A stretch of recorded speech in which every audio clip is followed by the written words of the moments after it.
Hello guys, welcome back to my channel, and I will be sharing to you guys the stream of the World Cup starting now. This will be NA of Western North America. Enjoy. By the way, there's the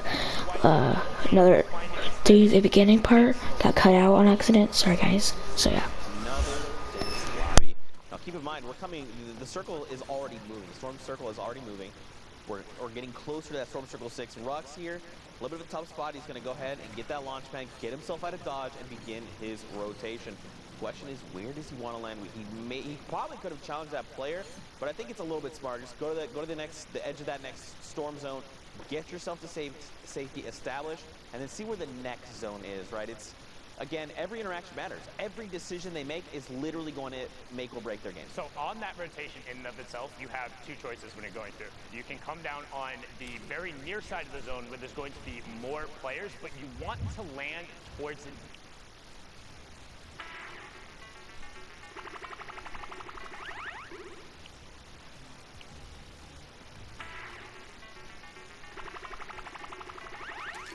Oh yeah guys, while the stream goes on, I will not be bothering you guys, sorry, okay? Enjoy. And PlayStation is uploading the other videos right now, so then they'll be up on YouTube shortly. Also this one, soon. Really rough. Most of the times during that overlapping zone, I'd say you want to go far side, simply because the near side's going to be stacked and there's less threats there. So even if you do have to rotate away, most players aren't rotating all the way over there. As you can see, Sealmat doing right now and then turning about face. Sees all the players dropping down from the sky. And that was a slow redeploy. That's what I'm talking about. If you go to press space, as somebody knocks your ramp out from under you, you'll be stuck in that slow redeploy forever. But Sealmat opts not to punish that player. Instead, swaps targets onto gun deals and swats him out of the sky, swapping his name from Epic Whales Duo back to Sealmat so we can give him the credit where credit is due without undue confusion. Dang it, you literally stole my joke. I was going to say, man, I'm so happy to see that Sealmat has changed his name from Epic Whales Duo to his real name so we can give him the credit. Dang it, Sundown. It's like the red one. It wasn't like a joke. I'm just saying. That was like. Oh, it's one of your jokes. Got it. Yeah, so it's not As funny. we hit top 25 there, Pearl taking out Hitmarker and Sealmat getting over to the far side. 3 points for everyone. Top 15 will be the next one for an additional 2 points, and then top 5 in the Victory Royale after that. But Sealmat wants the points from the Elims. You can see the baller tried to griefing him a little bit there, just hitting the space bar, knocking the builds, not letting him be safe. But Anjul gets picked up. Brilliantly done there from Sealmat, and now going to opt to pop the shadow and get on out. I like that rotation because typically when you do with a door and you use a shadow bomb and then you open the door, players know to laser the door instantly because you're going to be coming out as a shadow. If you edit up and then you just bounce out of the box, no one can really tell where you are, and it makes you way more difficult target to hit. That's dope. Adapting, man, like we said, everyday people pushing the limit. But now we got Buffhack up on the high ground. Boombo in combat shotgun, sitting on full draw right now, has an explosive shotgun round ready to go in case anybody gets greeted by it. Sees the shadow player, not able to find the first hit. Baller right next to him, just pickaxe him. That works too. You can send him on down, but he's going to be able to catch himself. See if he pickaxed him there. He would have got out in the storm. Would have got an Elam. Yep. Just saying, 200 IQ. You know what I'm curious about? I know.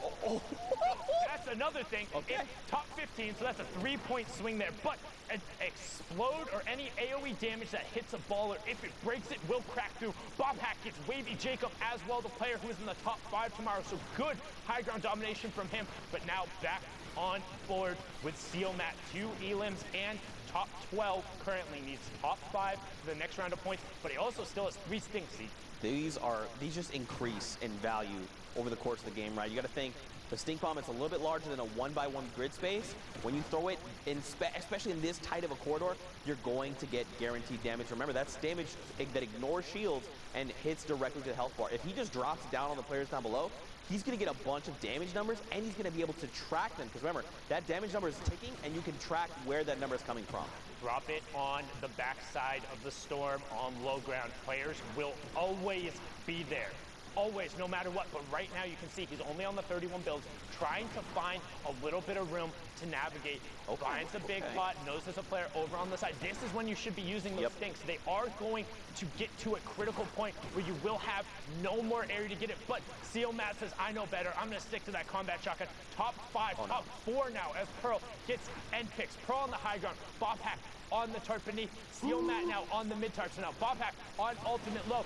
And there it is. Drop down the stink. Drop down a rocket as well. Seal Matt got the last up. Bob Hack, that's the wrong way. Flip knocks out into the storm. Seal Matt should just drop another stink on the low ground. Oh no! He put it in his own box! He put it in his own box! Oh my, so Fetty got the tick over onto it because he was the last one who tagged him forever ago. Pearl got the tick as well. 17 points for Pearl, but that's rough. You know what? That's just one of those ones where you wake up in the morning and you're like, yep, it was just right before lift up the covers. You smelt it, you dealt it. Real rough there, taking yourself out. Not about the Dutch oven there, but hopping into the next match. Tracer, Lior, Poser, Kicks, all over by Pleasant Park. You have Doten in the corner, and Tracer has a nice little loadout, 6 shadows with the combat. Also has a tower built up, so might have a little bit of extra resources underneath, and has priority rotation on the zone. You can see right on the edge of the Pleasant Park circle. Yeah, I mean, right now, at this point, he can just look to gatekeep players as they're trying to get themselves into safety.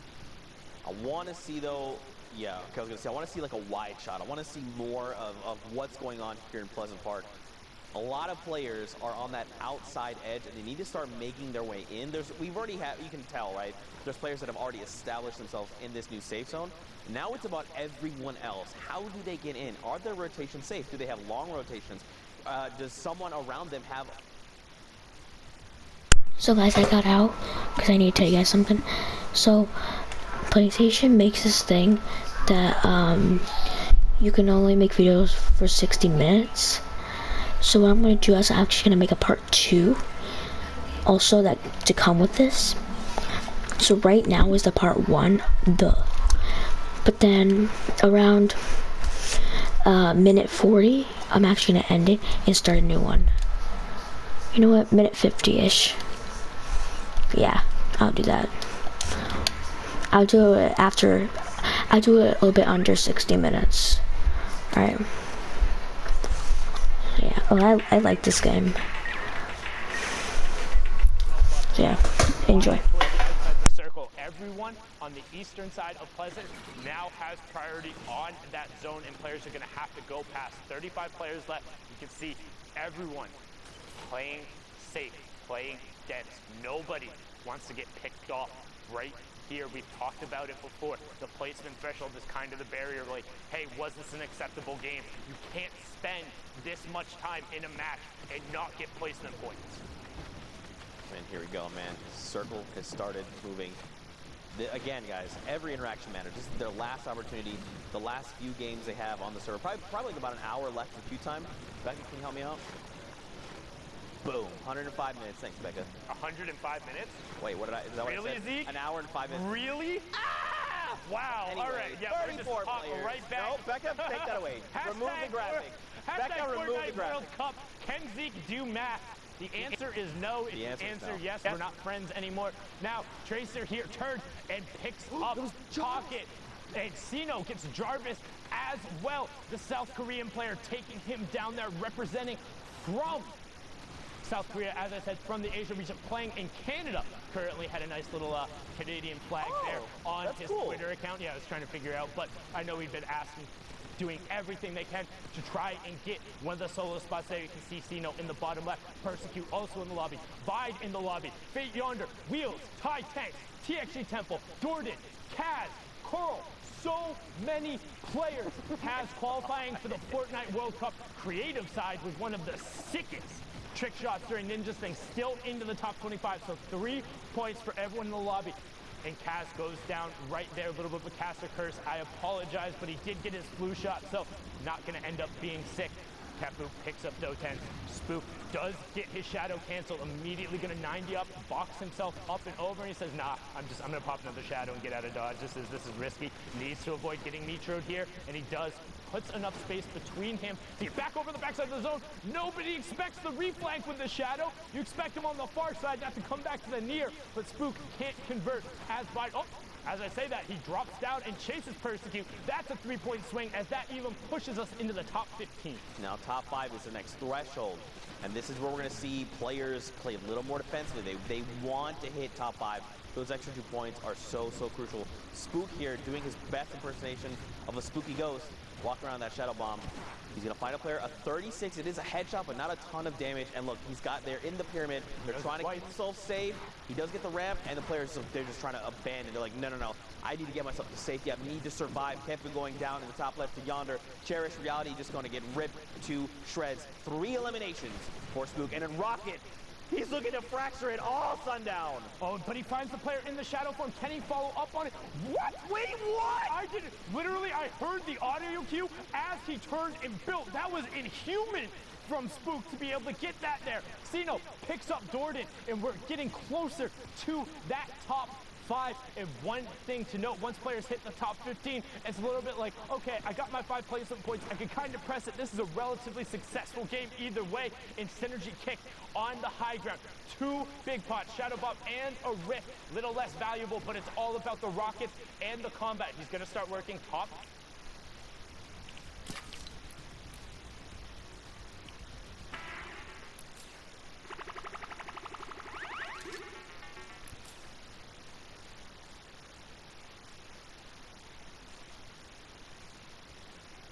In the lobby, and Kix is trying to go to work. This player holding him off, using the turbo build to just hold that box, and Kix says, okay, you can have it. I'm going up 1 more. He does have a single RPG. He could just bring everything down or just save it and try to get a cheeky angle and just level everything down below. Now, keep in mind, he's got a great angle. He immediately just destroys that player there. They're going to just back to lobby. Good day, friend. Sinu there picked up as well. So who's left? I 3-box me or wide shot me. The Rocket's gonna come in. That's Tide Tanks. Oh my God. Okay, who's down below? Who's I think he actually got a shield tag with that RPG. I assume this player is tagged out. That's why he's just playing defensively. It was Spook. No, he did get a shield shot. Spook tried to be a spooky ghost there, but no, a Flankerino Synergy Kick kicks them out to the lobby, gets the victory royale, and closes that match out. Well done from him there, and just look at the run away from Pleasant. We pretty much head in a straight line there, but the action doesn't stop. 47 players here. You see Zucchini and Nico over here as well. And look in the bottom right-hand corner. We're over by Lonely, but look at the number of players who are in that next safe zone. There's only about 4 or 5 on the edge, and the other 40 players are going to have soon I'll be making the part 2. Yeah. So yeah. Enjoy. Now is the time to go. Nico, look at this. Rift to go, slurps, half shields. He's ready. He's got no elims. He's trying to look, saying, I've got time. I'll mess with this player. Sky Virus. Unfortunately, not the T Virus. Gonna get eliminated there. So one fantastic thing that Nico did, and you might wonder why players are doing it. Players will set up a ramp directly behind them and then force themselves onto the wall. This goes back to the conversation we had before about those yellow builds. If you put the ramp and then you're standing in it, because the other wall ends up being broken and you're phased into that one, as you step forward, that other wall gets full built and it kind of pushes you forward a little bit, but makes it a little easier to phase through into the walls. That's how Nico was able to get there and get that shot off. Well done from him there to close that one out. But the rest of the lobby, you have Rex, Psycho, Pine, all over on the side. We already saw Psycho have an incredible performance. Not gonna meme on that because it really was that good. But Rex gets the wall, gets the cone, has the trap on the back side, and Renuity can go hang out in the lobby because Rex is dominant there. Another member of S2 or the Heart Clan. In case you can't tell, looks like a little heart. Look at it. Just contrast a little bit. You can tell. S and 2. 42 players remain. This is going to dictate what happens moving forward. Where is the new safe zone? Here we go. Down low by Lonely. Okay, so pretty even flat terrain. Like, there's a little bit of that little, like, incline, that little baby one there, but it's not like a mountain, right? They're going to be fine, especially with rotational tools. So the first players who go will be fine. The second players won't, and that's why those hills end up being so bad. When you're going over kind of a change in verticality, you need to be going early or have utility, because if you're going late without utility and trying to build up, it doesn't matter how good of a builder you are. If everyone in the lobby has slapped brick and metal down there ahead of time, it takes forever to break through. You can't find your angles, and now we see Pika trying to take the wall away, drops back down through his edit. Storm Surge is on, so 9 players in the lobby will be pressured from that. Again, 30 is when it turns off. You see typical gamer picking up AU Kirky, and Pika trying to find the player, holding with the heavy snipe there. As Citizen snipes, just gets held by the entire zone. Pika goes for the So guys, I'm gonna end it there, and part 2 will be coming shortly. Thanks for watching.